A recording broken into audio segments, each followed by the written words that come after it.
नमस्ते, मेरा नाम है अंजनी और आप देख रहे हैं गांव देहात मुलाकात में आज हम लोग मौजूद हैं सुल्तानपुर जनपद में।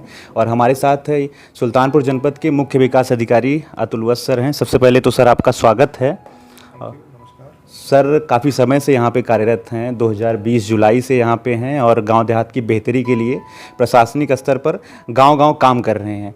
तो सर अभी हाल फिलहाल में केंद्र सरकार की एक योजना है जिस पे हम लोग जानकारी चाहेंगे आपसे, अमृत सरोवर योजना। सुल्तानपुर जनपद में क्या कुछ उसकी स्थितियाँ हैं और गाँव देहात के लोगों के लिए कैसे रोजगार का सृजन इस योजना के माध्यम से हो पाएगा?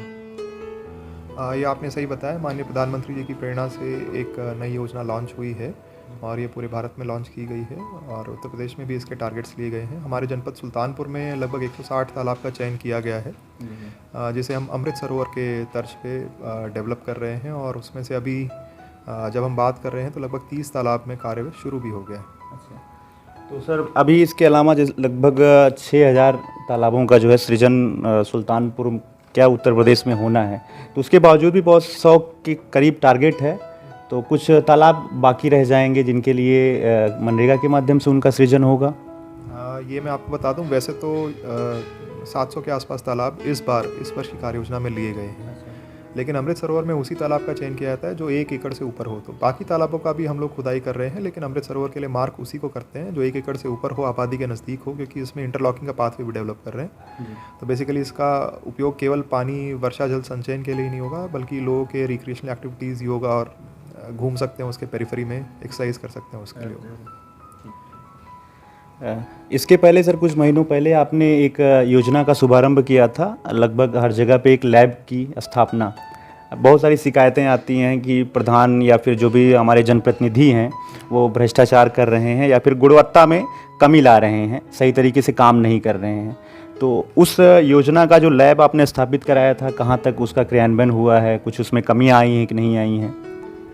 ये हम लोगों ने बहुत सारी जगह नहीं, अपने जनपद में मुख्यालय पर एक लैब स्थापित की है। इसमें जो अपर आयुक्त महोदय हैं नरेगा के, श्री योगेश कुमार, उनका इनिशिएटिव था कि गुणवत्ता जांच करने के लिए जो मटेरियल इस्तेमाल होते हैं नरेगा के कार्यों के या अन्य ग्राम पंचायतों में कार्यों पे, तो उसको एक बार टेस्ट कर लेना चाहिए। तो हम लोगों ने बेसिकली, क्योंकि मेजर काम सीसी रोड और इंटरलॉकिंग का होता है, पक्के निर्माण कार्यों में नाली निर्माण का भी होता है, तो कॉम्प्रेसिव स्ट्रेन टेस्टिंग मशीन एक लगवाई है, यहाँ इस्टेब्लिश कराई है। और अभी रिसेंटली एक बगल के जनपद से भी कुछ हमारे पास आई थी टेस्ट करने के लिए।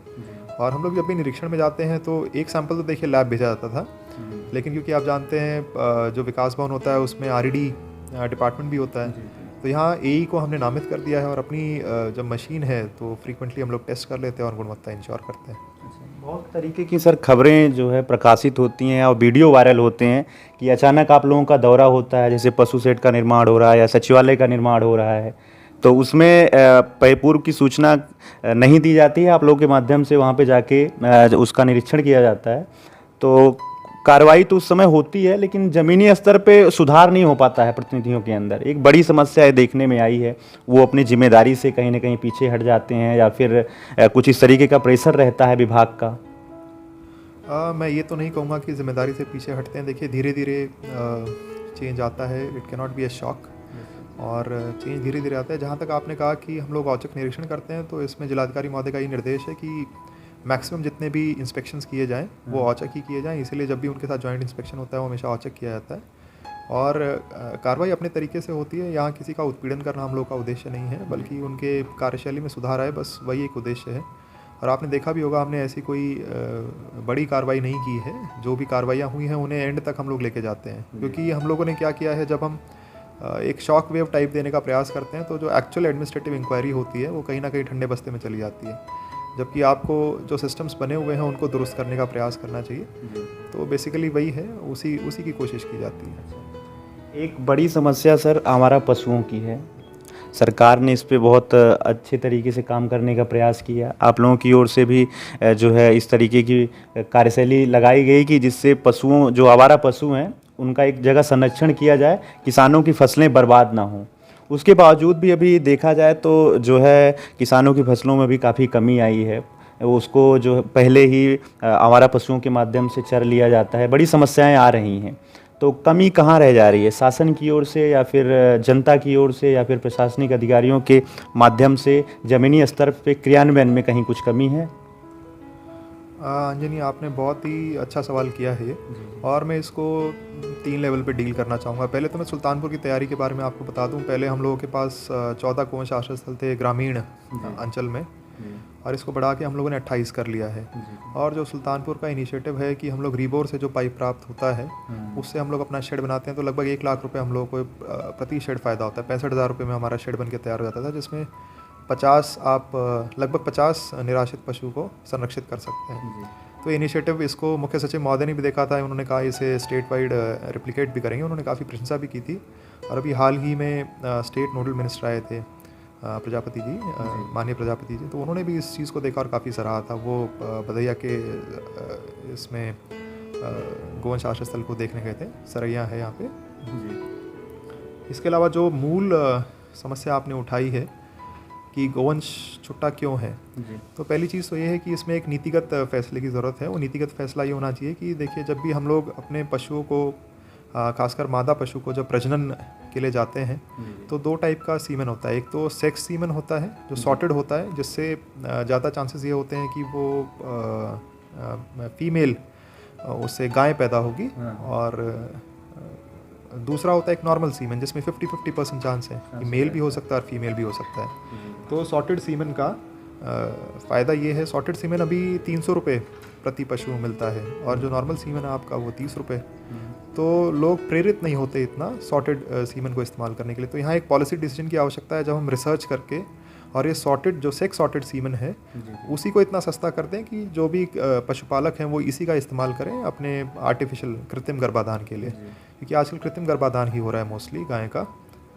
तो इससे फ़ायदा ये होगा कि अगर गाय पैदा होती है, मतलब बछिया अगर होगी, तो उसका देख रेख, तो उसको छोड़ेंगे नहीं लोग, दूध और उस आगे देख रेख करेंगे, उसको पालेंगे 2 साल 2.5 साल में, फिर वो एक गाय में मैच्योर होकर और उसका दूध वो इस्तेमाल कर सकते हैं, लैक्टेटिंग हो जाएगी। दूसरा, थोड़ा सा आप देखेंगे सोसाइटल चेंज आ गया है। पहले जब लोग चाहे बछड़ा पैदा होता था लेकिन उसको पालते थे, अब इस्तेमाल उसका अन्य चीज़ों में, जुताई में, या फिर वैसे भी उनके मॉरल्स इतने हाई थे कि वो उसको सड़क पर छोड़ते नहीं थे।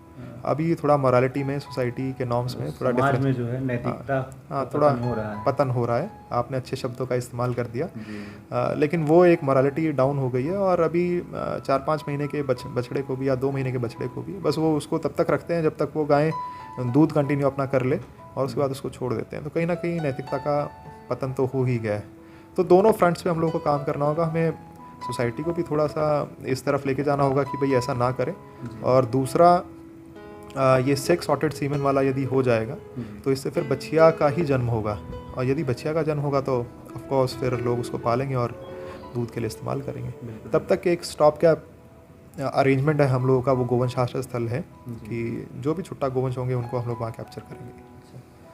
सर, एक जानकारी मैं और आपसे चाहूँगा, अभी जो है शासन स्तर पे भी मतलब खुद जो स्पष्टीकरण भी जारी किया गया, राशन कार्ड से संबंधित जानकारी हो या फिर प्रधानमंत्री किसान सम्मान निधि की जो राशि लोगों को दी जा रही थी, उसमें भी जो इनकम टैक्स के दायरे में थे उनसे वापसी को लेकर कि आप जो है इसको जमा कराइए, इस तरीके की भी खबरें आ रही हैं।